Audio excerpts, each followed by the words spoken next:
Hi Thursday evening routine. First kitchen clean பண்ணிக்கிட்டு கொஞ்சம் பாத்திரம் இருந்துச்சு, அதெல்லாம் வாஷ் பண்ணிக்கிட்டு ஸ்டவ்வு கவுண்டர் டாப்ஸு எல்லாமே க்ளீன் பண்ணி எடுத்தாச்சு. எப்போவுமே க்ளீனாக இருக்கிறதுனால கொஞ்சம் வேலை கம்மியாக தான் இருந்துச்சு. கிச்சனில் எல்லாமே கிச்சன் ஃபுல் க்ளீன் ஆகிடுச்சு.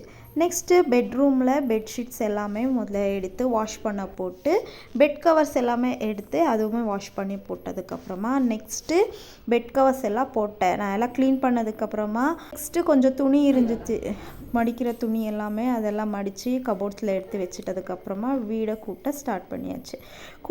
கூட்டிகிட்டு இருக்கிறப்பவே சிட்டுக்கு தூக்கம் வந்துடுச்சு. அவளை தூங்க வச்சுட்டு நெக்ஸ்ட் ரூம் ரெடி பண்ணேன். இந்த ரூமு கபோர்ட் க்ளீன் பண்ணிகிட்டு இருக்கேன், அதனால தான் துணியெல்லாம் மேலே இருக்குது. கூட்டி எல்லாம் எடுத்ததுக்கப்புறமா வீடு துடைக்கிறதுக்கு மஞ்சத்தூள் உப்பு பெனாயில் போட்டு எல்லாம் வீடை துடைக்க ஸ்டார்ட் பண்ணியாச்சு. நான் மத்தியானம் 3:30க்கு ஸ்டார்ட் பண்ணேன். 5:30 6 ஆகிடுச்சு எல்லாம் க்ளீன் பண்ணி எடுக்கிறதுக்கு. ஸோ எல்லாம் வீட்டெல்லாம் துடைச்சதுக்கப்புறமா மேட்ஸ் எல்லாம் போட்டுட்டு வெளியிலே காவேரி தண்ணி வந்துட்டு இருந்துச்சு. ஸோ எல்லாம் மேட்ஸ் எல்லாமே இருக்கிறது எல்லாமே எடுத்து வாஷ் பண்ணி எடுத்து வச்சிட்டதுக்கப்புறமா வாசப்படி வாசல் எல்லாமே கழுவி எடுத்தாச்சு.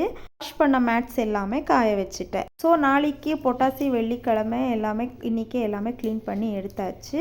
பெட்ரூம் ஹால் கிச்சன் எல்லாமே க்ளீன் ஆகிடுச்சு. க்ளீன் பண்ணி முடித்ததும் நல்லா மழை ஸ்டார்ட் ஆகிடுச்சு. இந்த வீடியோ பிடிச்சிருந்தா லைக் பண்ணி சப்ஸ்கிரைப் பண்ணிக்கோங்க. பாய்.